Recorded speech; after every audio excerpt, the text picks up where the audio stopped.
Hello and welcome to Shadow Patch Notes, the series where we take the latest patch and discuss all the hidden tweaks and changes that didn't quite make the spotlight.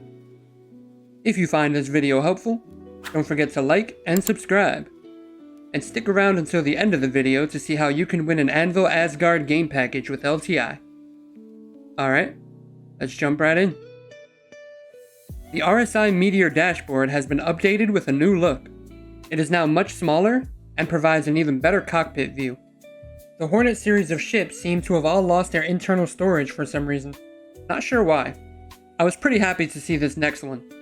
The missiles on the Cyclone MT are functional again. This thing is going to be pretty awesome once we have base building. The Volt Rifle and Volt SMG will now deal distortion damage to their targets. Stick with me here because this took me a while to figure out. I went ahead and grabbed both weapons to see if we could cause distortion damage to a small ship. Turns out, the Volt guns are a bit stronger than I expected, so a bigger test subject was needed, preferably something with component access like the Vulture. After unloading a few mags into the power plant, the ship could be heard powering down, and the MFDs were left on but blank. I wasn't sure how long this would last, or if it even counted as distortion damage or not, so I went and grabbed a repair tool and a canister. After hitting the component a little bit, the MFDs flickered back on and the ship came alive. Once I took a seat in the cockpit, we had our answer. The screen gave us a positive report for distortion damage to the components. Looks like it really can disable a ship.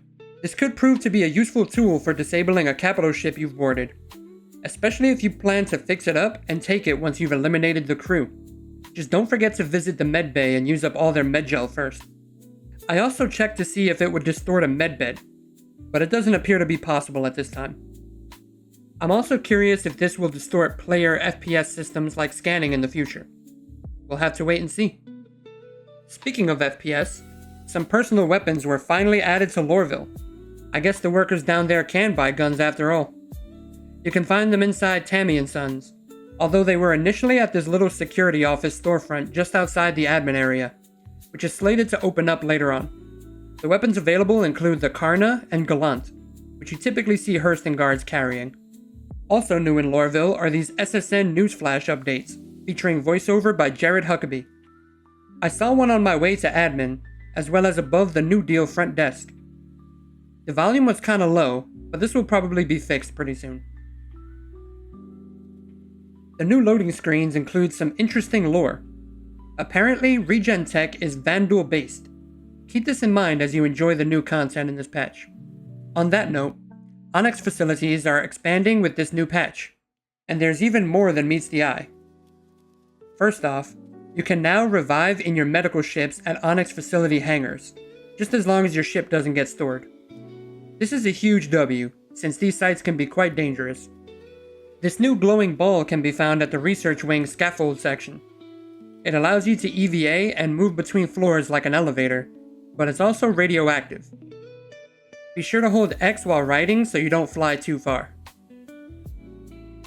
If you push through to the end of the research wing, you will eventually make it to the all-new Area B. Here, you will find this giant elevator platform that somehow landed here first instead of the distribution centers. Anyway, take this down to begin your adventures.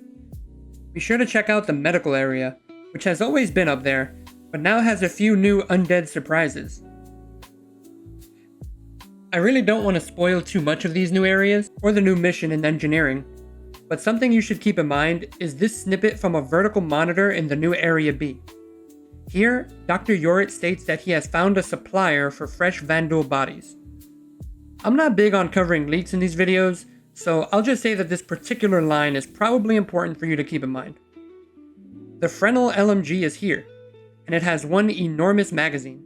Bullets become slower and more powerful with continuous fire.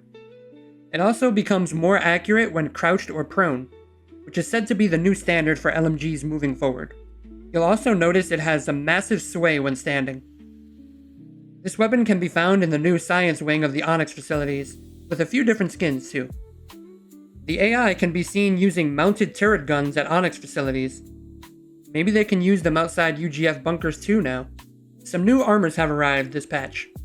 The OMC Heavy Utility Armor can be found in Sector B of the Research Wing. It's a bit too Roblox looking for my taste, but I do like the way the light comes out of the eyes. Other new armors include this blue Armatix variant, as well as this flame decal armor worthy of a Fortnite battle pass. And finally, we had a couple new medical armors come into the game alongside the Apollo. Some brand new Mercenary Tower assault missions were added to Pyro. You can find them under the Mercenary tab. These have you taking out terminals at the top of the watchtowers at major settlements. The mission text here also states another new change to the patch: Reinforcement Dropships.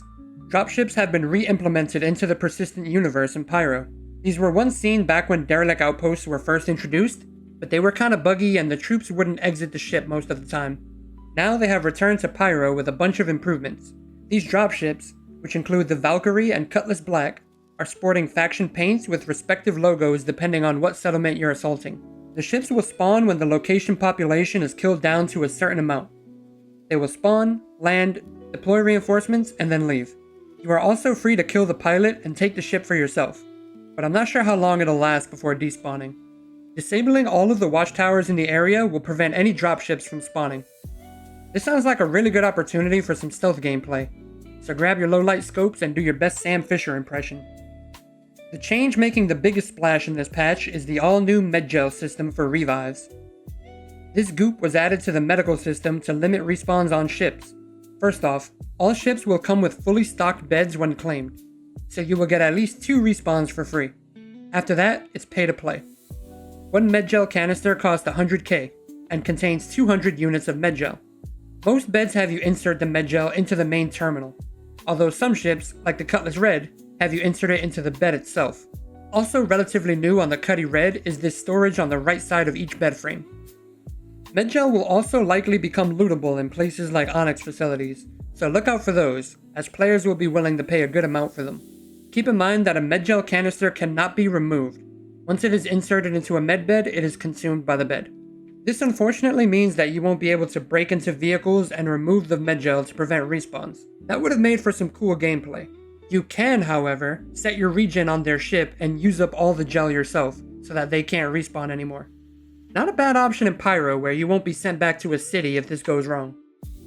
One MedGel container will provide 2 respawns in a tier 3 bed like the one on the C8R or Nerfs rover.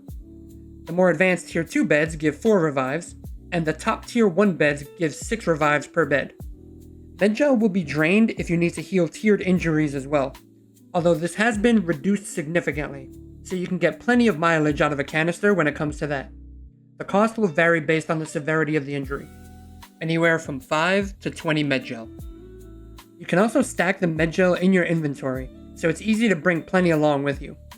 You don't have to worry about using gel for restoring basic health or nourishment, as that comes free of charge. Lastly, and you need to remember this one, your respawn is tied only to the specific bed that you assign it to. So if the first bed you use on a Cutlass Red runs out of gel, you will have to go imprint on the other bed, or you'll be forced to respawn at your home location. Thankfully, the recent medical document put out by CIG does state that we will be able to select from multiple spawn points when we need to regen in the future, including space stations. So at least we have that to look forward to. To give a quick rundown of how many respawns you get per ship, the C8R and Nerfs rover will each give you 2 respawns before needing to refill. The Medical Terrapin, 890 Jump, and Carrack will give you 4 respawns each. The Starlancer TAC and Cutlass Red will also give you 4 respawns, but you have to switch beds between deaths. The Polaris will give you 8 respawns total, and the Idris will grant you a nice 12 respawns. Now if you're doing some quick math in your head, then you might have realized that the Idris number is a bit off. Well, that's because the tier 1 medbed in the Idris has been downgraded to a tier 2. This honestly makes sense to me, since it's not a dedicated medical ship or module. Speaking of modules, the unreleased RSI Galaxy module will grant you a whopping 20 respawns, the most in the game. And as for the RSI Apollo, things will vary based on your module setup, but you're probably best running the tier 2 beds for respawns and a tier 1 on the other side for injuries. CIG finally got around to implementing the maximum effective range for each tier of medbed. If you're too far away, you won't be waking up on your ship now. Just keep in mind, these numbers are likely to change a lot from what's currently on the screen, especially that tier 2. Yikes. The C8R Pisces received a few changes this patch, such as lighting on the sanitizer dispenser and these lights on top of the sink's faucet. There's also this mysterious fuse box that seems to exist in another dimension. Because of this, I would expect to see more engineering elements on this ship soon, maybe even physical components. All ships received reductions to their physical damage multipliers, making them more susceptible to ballistic damage. Ballistics will also be a little more effective against shields. This means a much better time to kill once shields are down, but you may struggle a bit initially. When it comes to both shields and hulls, it's a straight up buff from the last patch. The Crusader Hercules models received component mass increases and big thruster nerfs. The Gladius received the thruster buff. Funnily enough, the Argo tractor got a big thruster increase as well. Lastly, the new L-21 Wolf received a nerf to its bespoke Gatling guns, the typical post-sale nerf. The long-awaited RSI Apollo has finally dropped, and it's now the only ship in game with a Tier 1 medical bed.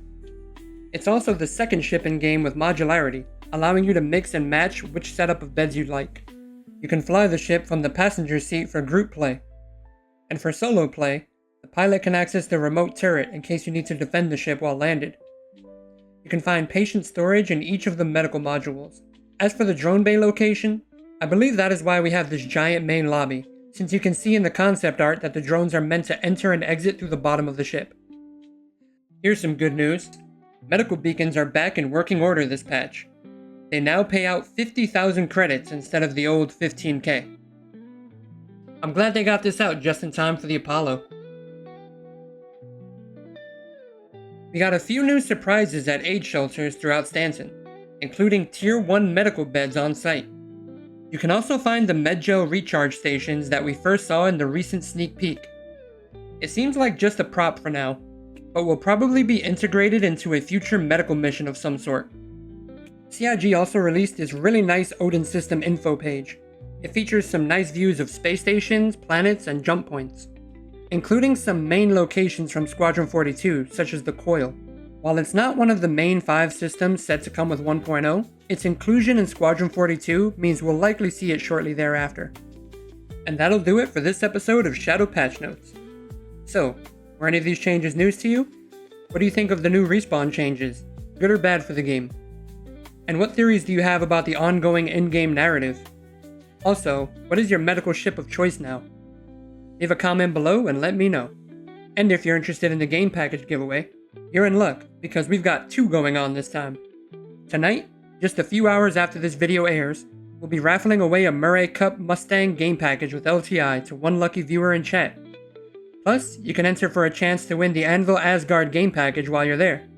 Just be a subscriber here on YouTube and head on over to my Twitch channel at twitch.tv/the5star, where you can find the link to enter. Come on by and say hi. Alright everybody, I'll catch you on the flip flop. Peace out.